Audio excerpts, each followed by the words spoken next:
Udhëtimi i presidentit serb drejt Moskës në rrezik, mediat serbe. Avioni Vučić detyrohet të bëjë ulje emergjente.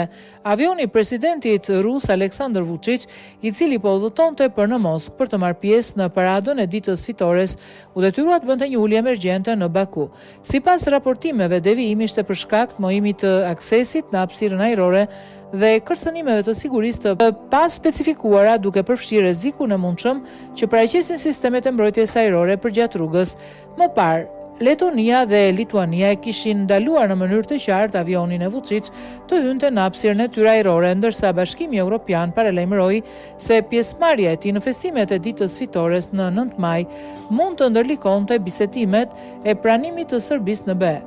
Në një vendim të ngjashëm, Polonia dhe Lituania bllokuan gjithashtu kryeministrin slovak Robert Fico të fluturonte për në Moskë dhe Estonia lëshoi një ndalim të përgjithshëm për çdo fluturim drejt Rusisë për përkujtimin. Këto veprime të koordinuara nga shtetet baltike dhe Polonia, të lidhura ngushtë me regjimin e Kievit, duket se synojnë sabotimin e 80 dhjetorit fitore sovjetike mbi Gjermaninë naziste.